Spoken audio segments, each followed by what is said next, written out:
aí pessoal, aqui é a Thalita, bem-vindos à Casa da Coruja e hoje a gente vai conversar sobre a obra O Sol é para Todos da Harper Lee. Hoje é Dia dos Pais, feliz Dia dos Pais a todo mundo que tá me assistindo, feliz Dia dos Pais aos pais de todo mundo que tá me assistindo e para celebrar essa data eu trouxe aqui no canal hoje a resenha de um dos livros que contém um dos melhores pais, se não o melhor pai que eu já encontrei na história da literatura mundial, que é o Atticus Finch de O Sol é para Todos. Eu li nessa edição aqui, To Kill a Mockingbird, eu li em inglês, mas eu vou deixar aqui na tela a edição brasileira para vocês. Esse livro ele foi escrito em 1960 e desde que ele foi lançado ele já foi um grande sucesso de crítica. Ele ganhou o prêmio Pulitzer em 1961 e em 1962 ele foi adaptado para o cinema e a adaptação dele também ganhou o Oscar de melhor roteiro adaptado. Desde que ele foi lançado ele sempre esteve ali entre os mais vendidos. Hoje estima-se que ele venda mais de 1 milhão de cópias por ano em língua inglesa. Então, assim, ele sempre foi um sucesso, não foi aquele livro que demorou muito tempo para ser reconhecido e ele merece todo esse reconhecimento que ele tem. Como eu falei, ele foi escrito em 1960, mas a história se passa em 1930, numa cidade no sul dos Estados Unidos, no interior do Alabama. E pra gente entender melhor essa história, a gente precisa entender um pouco da história dos Estados Unidos em si, porque ele utiliza muito do contexto que os Estados Unidos vivia realmente para inserir a história da Scout do Atticus. Os Estados Unidos ele se torna independente em 1776 e desde o início da sua história ele já tinha a mão de obra escrava como parte da sua economia, principalmente nos estados do sul. Na época da escravidão já existiam muitas leis anti-miscigenação, ou seja, brancos não podiam se relacionar com negros, não podiam casar, não podia ter nenhum tipo de relacionamento. Quando a escravidão é abolida a partir da Guerra de Secessão, que os estados do sul perderam, Abraham Lincoln abole a escravidão nos Estados Unidos, mas permanece muito forte essa ideia de que não pode haver mistura de raças. Os estados do sul, eles começam a editar uma série de leis que ficaram conhecidas como leis Jim Crow, que tem presente uma carga muito forte de segregacionismo. Por exemplo, o estado da Virgínia, em 1924, ou seja, 6 anos antes do que se passa a história do nosso livro, ele edita uma lei que fala que é proibido o casamento entre brancos e negros. Então, os Estados Unidos ele tinha o racismo muito institucionalizado, ou seja, ele estava presente na lei. Na própria lei dos estados estava já presente esse preconceito. Ele não era só uma estrutura social, mas ele era uma estrutura do governo. Com essa ideia, então, de como estava a questão racial nos Estados Unidos na década de 30, a gente parte para a discussão do livro em si. Esse livro ele tem muito presente a discussão dessas questões raciais, do preconceito, de questões sociais, envolvendo toda a sua história. Mas ele também traz alguns outros temas que às vezes fica escondido, camuflado por realmente a questão social, que é a questão da tolerância, a questão da perda da inocência. O livro ele é narrado pela Scout, uma garota de 8 anos que vive nessa cidade no interior do sul dos Estados Unidos com seu pai e com seu irmão mais velho. Na primeira parte do livro, a gente acompanha a Scout durante as suas férias de verão e a gente tem um livro quase como uma narrativa infantil, uma narrativa para as crianças. A gente acompanha a Scout nessas férias de verão, ela brincando com seu irmão, fazendo aí travessuras de crianças. Nessa primeira parte a gente vai ter o primeiro contato com um vizinho da Scout, que é o Boo, que é um homem bem mais velho, que ele é recluso na sua casa. No livro não fica claro isso, a autora nunca fala isso, mas na minha interpretação eu entendi que o Boo ele era portador de alguma deficiência cognitiva, mas isso não fica claro no livro.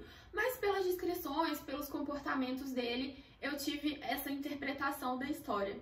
E o personagem do Boo é aquele tipo de personagem que, por ser muito diferente, por não se encaixar nos padrões da sociedade, ele sempre gerou nas outras pessoas um sentimento de deboche, no sentido de que as pessoas gostavam de debochar dele, gostavam de fazer brincadeiras com ele, mas ao mesmo tempo, por ele ser essa pessoa estranha, ele causava medo nas pessoas. Então as crianças, elas tinham muito aquela relação de ai, vamos perturbar o Boo, vamos fazer brincadeiras com ele, vamos ficar batendo a campainha dele. Mas a partir do momento que eles viam que o Boo percebia que eles estavam ali perto, que o Boo estava vindo falar com eles, eles ficavam com medo e fugia. Então a gente tem essa interação constante entre eles de querer perturbar, de querer fazer brincadeiras com ele, mas ao mesmo tempo de ter medo dele. Como eu falei, esse primeiro momento do livro é um momento muito leve, às vezes parece até um livro infantil, porque a gente não entrou nas discussões em si que o livro pretende trazer. Mas é um momento muito importante para a gente se situar, para a gente entender como que é a relação daquela sociedade, daquela cidade e a relação da própria família da Scout. A cidade ela é um retrato muito fiel do que era o sul dos Estados Unidos na década de 30. A gente tem dois cenários bem separados, bem diferentes entre si e que são descritos pra gente nessa primeira parte. A gente tem o local em que viviam as cidades brancas de classe média, de classe alta, com as suas ruas arborizadas, com toda a infraestrutura que era possível naquela época, e a gente tem a parte mais pobre da cidade, que é onde viviam os negros. E a gente tem muita descrição de ruas de chão batido, de casas mal construídas, então assim, a gente tem muito clara essa divisão para já demarcar bem o local na sociedade que cada uma dessas pessoas pertencia. E não só o espaço físico, mas a própria relação entre as pessoas da cidade. A gente percebe que os brancos tratavam os negros não como pessoas com direitos iguais, mas eram apenas aquelas pessoas que estavam ali ao redor da cidade e que serviam para fazer um serviço braçal para eles, mas em nenhum momento eles podiam se misturar à comunidade branca. Então, apesar de não existir mais escravidão na época em que se passa o livro, a segregação racial está muito presente e é muito retratada durante toda a história. E não apenas entre a comunidade em si, não essa coisa mais macro, mas a gente percebe a segregação e o racismo nas próprias relações mais comuns, mais cotidianas dos personagens. Na própria casa da Scout, que a gente tem esse personagem do Atticus Finch, que é visto como um personagem muito justo, muito correto, a gente tem ali uma relação entre a família dela e a empregada dela que a gente vê muitos resquícios da escravidão ainda. A forma como eles tratam ela, a forma como eles esperam que ela age, como ela trabalha ali dentro, ainda tem muitos resquícios de uma relação escravista. E aproveitando que a gente está falando da personagem da Scout, a gente também é apresentado a família dela e ao famoso Atticus Finch. E, gente, eu normalmente não sou uma pessoa que se liga muito em personagens, eu me conecto muito com a história, eu lembro muito bem da história, mas os personagens são ali só um detalhe da história, eu não consigo imaginar ele como pessoas reais, eu não consigo dar uma personalidade toda própria pra eles, como se realmente fosse uma pessoa do meu convívio. Mas esse caso aqui foi diferente, foi especial. Eu realmente conseguia ver o Atticus como uma pessoa, eu conseguia entender a forma de pensar dele e parecia que eu podia prever o que ele ia fazer, porque eu achei esse personagem incrível, eu achei um personagem muito bem desenvolvido, ele merece todo o destaque que ele tem. O Atticus, ele é um advogado muito bem conceituado, muito bem reconhecido na sociedade e ele tem um senso de justiça muito forte, muito presente. Ele preza muito pelos seus valores e ele tenta passar esses valores ao máximo para os filhos dele crescerem como pessoas boas, como ele acredita que seriam pessoas boas. E a gente percebe que ele é um pai muito presente na criação dos filhos. A mãe da Scout, do irmão dela, morreu quando ela era bem novinha. Uma tia dela mora com eles para ajudar na criação, mas em momento nenhum o Atticus abandonou a criação desses filhos na mão da tia. Ele é muito presente nas cenas que a gente tem deles jantando, deles almoçando em família. A gente tem muito ele conversando com as crianças, dele estimulando um pensamento crítico nas crianças e realmente querendo passar esses valores de justiça, de que todos somos iguais, de que todos temos direitos. E isso eu achava... Os diálogos que ele tem com a Scout são maravilhosos, são formas que eu pretendo conversar com os meus filhos quando eu tiver, porque eu realmente gostei muito do personagem. Com todo esse cenário bem definido, com todas as relações bem estabelecidas, acontece aquele que é o grande evento do livro. Acontece um estupro de uma garota branca na cidade e quem é acusado é um homem negro. E o Atticus, ele é designado para defender esse homem negro, que é o Tom Robinson. Toda a cidade fica revoltada com esse crime e toda a cidade tem certeza que é o Tom que cometeu o crime e elas ficam indignadas de que o Atticus aceitou defender essa pessoa. Então a gente começa a ter uma relação conflituosa entre o Atticus e a comunidade em que ele está inserido. Porque ao mesmo tempo que ele era um advogado muito bem conceituado, as pessoas não conseguem entender como uma pessoa da classe dele, da posição dele, vai defender um negro em uma espécie de crime tão bárbara. Só que o Atticus, com todo o seu senso de justiça e com todos os seus princípios morais, ele bate o pé e ele fala que ele vai defender, sim, aquela pessoa, porque todas as pessoas merecem defesa. Então, apesar dele ter uma rejeição muito forte por parte da sua comunidade, ele permanece defendendo o Tom. E essa decisão dele vai impactar não só a relação dele com a cidade, mas também a relação dos seus filhos com a cidade, porque as crianças também vão sofrer os reflexos dessa decisão que o Atticus tomou. As crianças da escola que convivem ali com elas vão começar a acusar elas, vão começar a falar mal do pai delas, e elas vão ter que aprender a lidar com essa situação. O que é bem importante a gente falar aqui é que, apesar desse crime ser o ponto principal do livro, ser ali o plot que conduz toda a história, que conduz o fio narrativo, a gente vê muito pouco sobre o caso. A gente tem muitos poucos detalhes do caso, porque a gente tá vendo a história toda pelos olhos da Scout, que é uma menina de 11 anos. Imagina se esse tipo de crime acontece no seu bairro, perto de você. Você vai contar os detalhes? Você vai contar exatamente o que está acontecendo para o seu filho de 11 anos? Não. Então a Scout não tem acesso a essas informações e, consequentemente, a gente também não vai ter acesso. O que a gente sabe do crime é o que uma criança de 11 anos saberia. Então, muitas vezes, a Scout ela vai relatando o que ela tá vendo, o que ela tá ouvindo, mas ela não dá nenhum tipo de interpretação pro que ela tá ouvindo, porque ela não consegue entender o que é. Então, a gente vai ouvir o que a Scout ouve, mas a interpretação, a gente conseguir entender que eles estão falando sobre o crime, que eles estão dando detalhes sobre o crime, fica muito nas entrelinhas. E isso é uma parte do livro que me encantou demais, porque todas as descrições dos fatos, todas as impressões que a gente vai lendo na página são muito permeadas da inocência de uma criança. Então a gente tem esse contraste muito grande entre a narrativa inocente e o que realmente está por trás dessa narrativa. Então a gente tem a inocência de uma criança contando pra gente sobre as barbaridades do crime que aconteceu. Isso traz uma carga emocional muito grande pro livro. E como eu falei antes, esse livro não é apenas sobre o preconceito e a segregação racial. É um livro sobre preconceitos em geral. Ele traz muitas discussões no seu decorrer.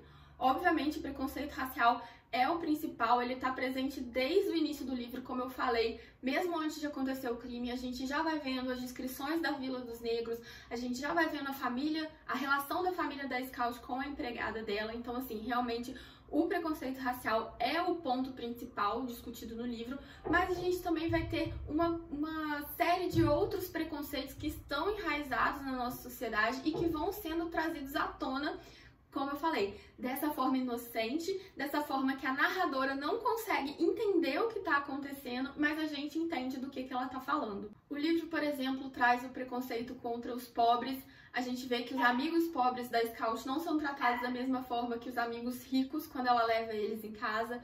A gente tem o preconceito contra as mulheres. Como eu falei, a Scout ela é criada pela tia dela também. E na relação entre elas, a gente vê esse embate o tempo inteiro.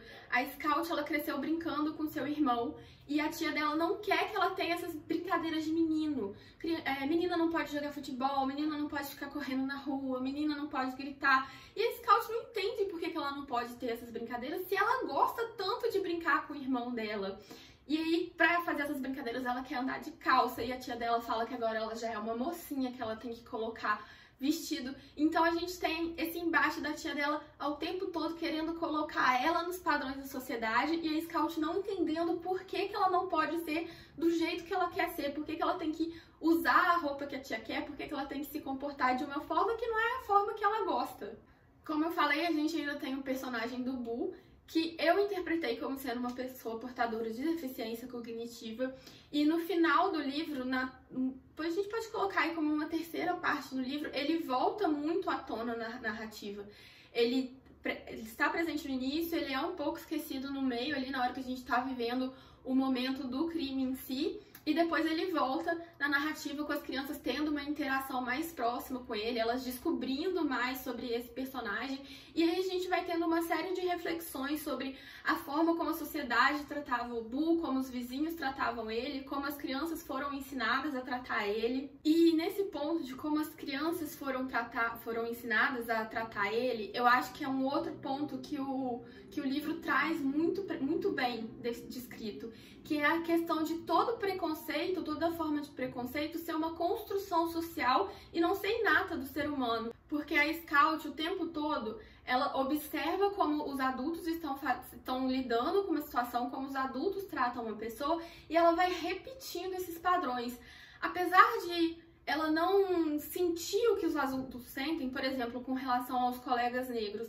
Apesar dela não entender por que ela tem que tratar eles diferente, ela acaba tratando eles diferente porque é o que ela vê todo mundo ao seu redor fazendo.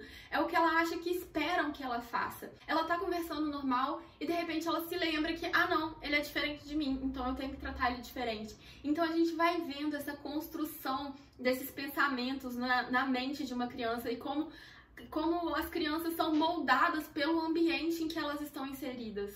Enfim, gente, eu falei muito sobre esse livro, mas esse é um dos meus livros favoritos da vida. Eu me conectei demais com a história, eu achei uma história muito linda, muito sensível. Como eu falei, esse embate entre a inocência da narradora e os fatos que ela tá narrando, pra mim, foi muito forte, me pegou muito. Recomendo demais que vocês leiam esse livro. Existe uma continuação desse livro que chama Vai, Coloque um Vigia, mas eu não tenho a menor vontade de ler esse livro, porque foi um livro que foi publicado contra a vontade da autora. E se eu não tô muito enganada, eu acho que ela não tinha terminado de escrever o livro antes de morrer. Foi realmente ali os primeiros rascunhos que ela estava fazendo. E muita gente que leu fala que esse livro acaba completamente com a construção do personagem do Atticus. Então eu amo muito Atticus para querer desconstruir esse personagem na minha cabeça. Então eu realmente não tenho vontade de ler a continuação.